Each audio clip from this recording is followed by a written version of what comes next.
Hello everyone. Are you all breathing energetically today? The Japanese bulletin board thread we're introducing this time is this one. Young people are increasingly developing mental health issues due to the influence of SNS. It seems young people who see Instagram or TikTok are increasingly suffering mentally.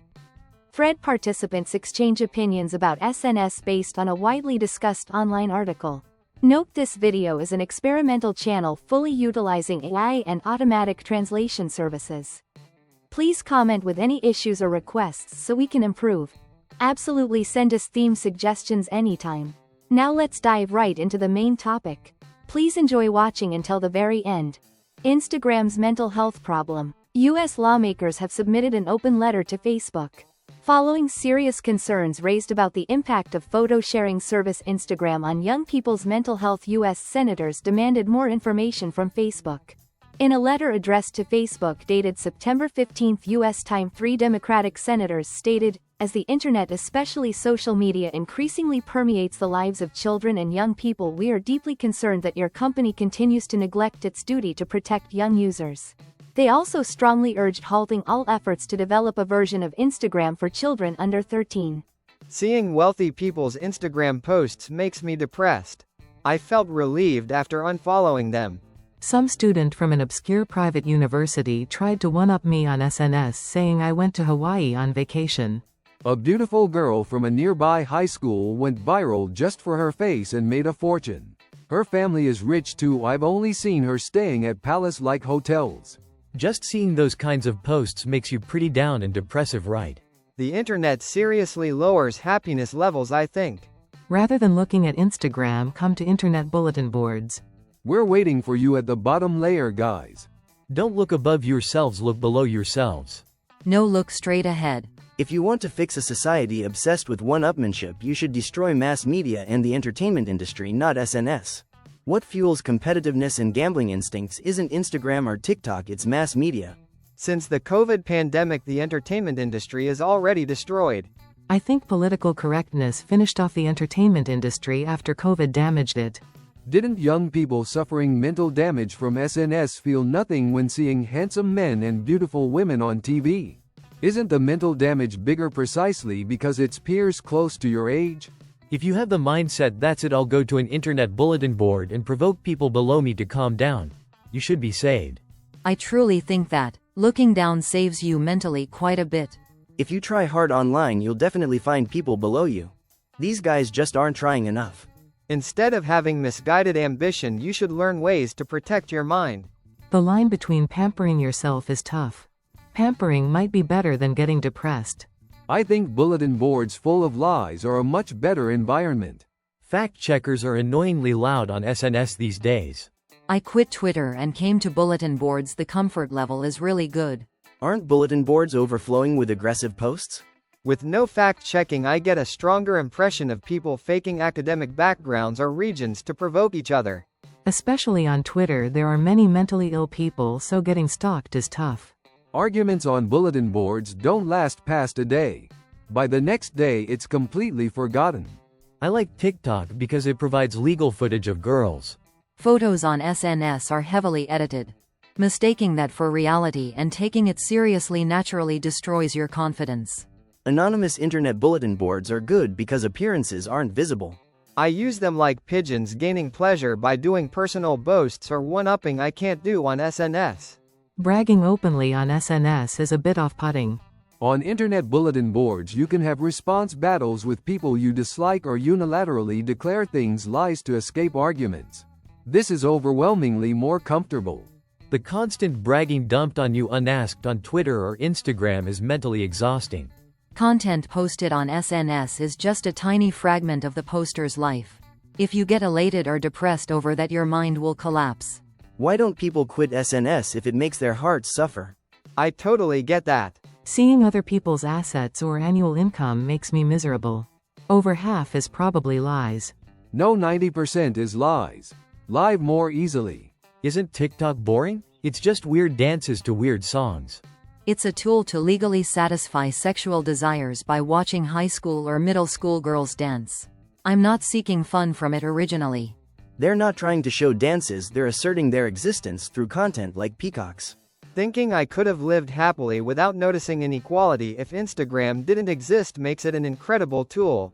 After growing up and entering society, you might gradually recognize inequality. But at that age, you could probably handle it. Facing inequality during sensitive school years is a bit too stimulating. Even if you logically understand rural and urban comparisons are invalid, I think SNS accelerates division. Seeing rich University of Tokyo students makes me pretty jealous. If it's school caste level, you can think about climbing through effort or covering in other fields. But if SNS shows you the gap with top-tier Americans up close, you lose motivation to try. That's where the talk about birth luck deciding everything comes in. If told even academic ability is decided by luck, not just looks, I wouldn't know what to do. What's wrong with you guys?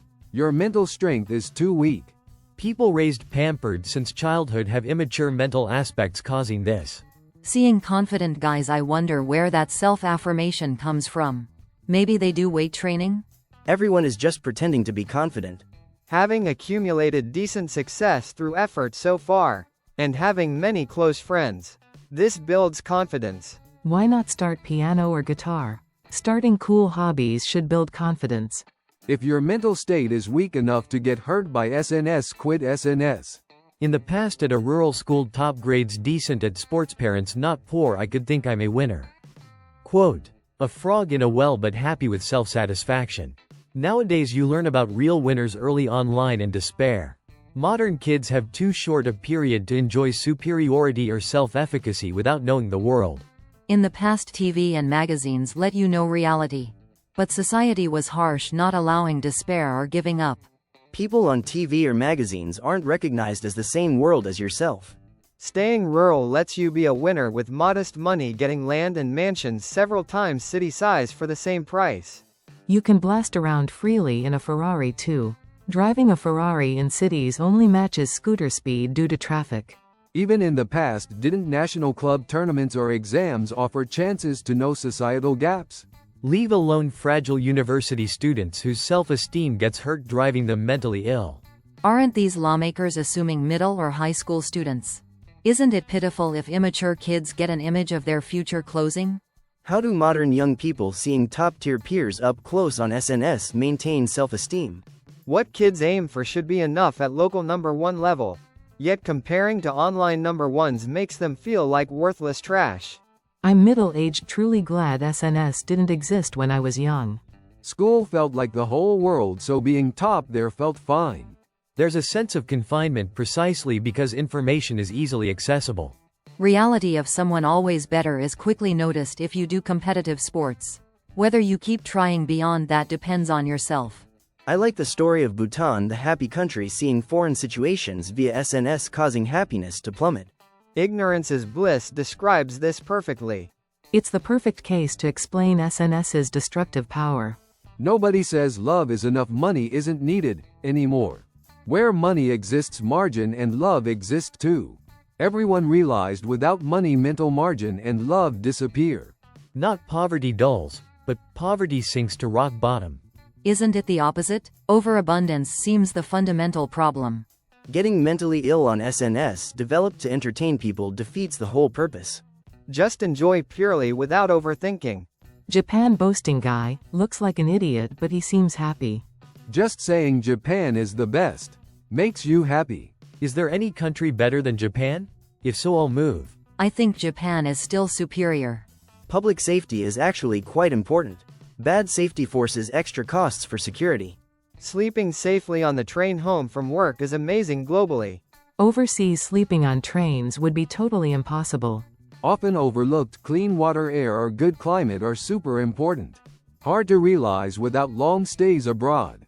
Thanks to SNS, I can see classmates in swimsuits.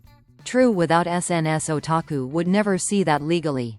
This is the correct way to use SNS. You should become SNS minister. Japanese SNS comment sections are hell. Many think only Japanese have low SNS morals. Do they think overseas SNS overflow with happy posts? Maybe not reading English is a blessing. Chinese SNS is peaceful. Zero criticism. Why did self-deprecating culture vanish cleanly online? Recently, never see it. Related to real-world poverty? Lost mental margin for self-deprecation? Recently even lower people do you're still privileged, misery one-upmanship. Because prideful people emerged online as the internet spread. Japanese schools are better uniforms prevent clothing gaps. Heard in New York schools high-end down jackets act as uniforms terrible. More U.S. schools adopt uniforms. But liberals hate uniforms so won't fully permeate. Modern kid society ostracizes you completely if not connected via SNS. I deeply feel lucky not being a kid in this era. My parents would never have bought me a smartphone. Without smartphones you avoid SNS poisoning. But make no friends either way distorts personality. Damned if you do, damned if you don't. Internet bulletin boards are great for mental hygiene. Because it's all bottom layer people. By the way, pro baseball fan communities are toxic, very bad for mental hygiene. Strangely, even provoked on bulletin boards I feel nothing. Can laugh off being called stupid. Well, it's full of liars. Bulletin boards are fully anonymous, personal backgrounds unknown, perfect. Definitely. Recognizing individuals makes jealousy emerge. After all, the net should be fully anonymous. Precisely because fully anonymous faking or lying endlessly you avoid taking things seriously. By the way, my annual income is 700 million yen. Then mine is 7 billion yen. Feeling viewing others' lives grinds nerves. I deleted main Instagram and Twitter accounts. Only hobby Twitter and bulletin boards remain. My SNS timeline only has anime and AV actress topics. Stress-free compared to before. Are bulletin boards the last refuge for SNS escapees? I actually tried leaving here but couldn't, still here. Even with 10 times more money, happiness only doubles or triples. Observing bottom layer people on bulletin boards makes it mentally gentle. Becoming a complete stranger tomorrow lets you speak freely without reserve and receivers feel nothing. Funny how someone fought today might chat happily on another topic tomorrow.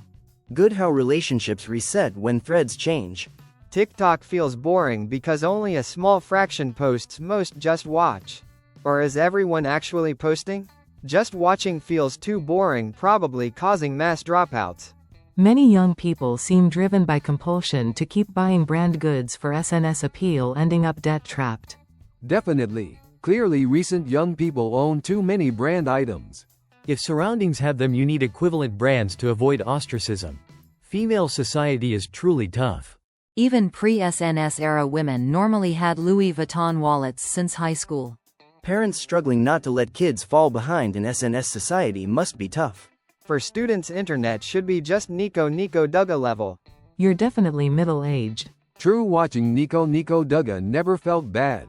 Hikakin, or Hajime Shacho, seem popular with elementary, middle schoolers. How do they feel watching rich bragging videos? Doesn't Hikakin earn more in a day than their fathers struggling daily? In today's world overflowing with games and online content, kids who avoid entertainment and study diligently are most amazing. Had today's environment existed in my childhood, I'm sure I couldn't have studied. Agree. Had SNS existed as a kid, my mind would have been filled with it. Easier comparisons via internet, SNS might make some kids think oh, study hard and overtake them. Better to experience failure early, but too early is aim. That's all for this video. How was it? Quite a socially conscious theme. Every environment has good and bad sides. How you utilize it is key. Meanwhile, modern times overflow with stimuli, hacking psychology, and instinct resisting temptation seems harder. Please share your thoughts in comments. We'll keep sharing information revealing Japan's hidden aspects and realities, so support us via channel subscription, thumbs up, donations for posting continuity. See you in the next video. Bye.